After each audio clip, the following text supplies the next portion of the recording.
ஏப்பா நிமிந்து பாருங்க, அவன் கண்ணை பாருங்க, எங்கே தெரியுமாங்க இருக்குது, பால்லே இருக்குது. பால் கொதிக்கிற சிறிய பாருங்க, பால் கொதிக்கிற அம்மா ஒன்றும் போடாமல் இருக்காங்களே.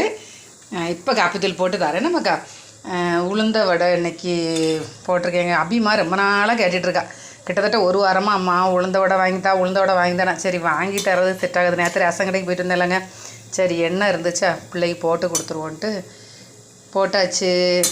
அபிமா தான் சொல்லணும் எப்படி இருக்குன்னு. மக்கா எப்படி இருந்துச்சு, ஒன்று சாப்பிட்டா சூப்பராக இருந்துச்சான். அவள் வந்து வாய்ஸ் கொடுக்க மாட்டாளாங்க, சூப்பராக இருக்குன்னு சைகையில் காமிச்சிட்டான். இங்கே பாருங்க, என் பிள்ளைய பாருங்க, சன்ரைஸ் எடுத்து வந்து போடுமான்றான். பால் கோச்சிருச்சு, சன்ரைஸ் எடுத்து போடுமான்றான். எல்லாம் அறிவு தங்கங்களாக பெற்று வச்சுருக்கேன் அம்மா.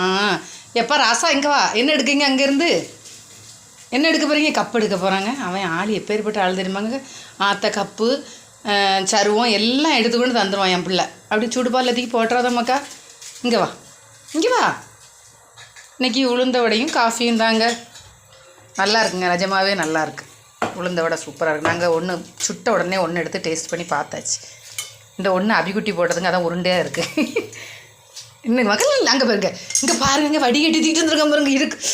எம்மா அது டீ இல்லைம்மாக்கா, காஃபி. எப்பா ஏன் அறிவு அறிவு. அக்காள்கிட்ட கொடு.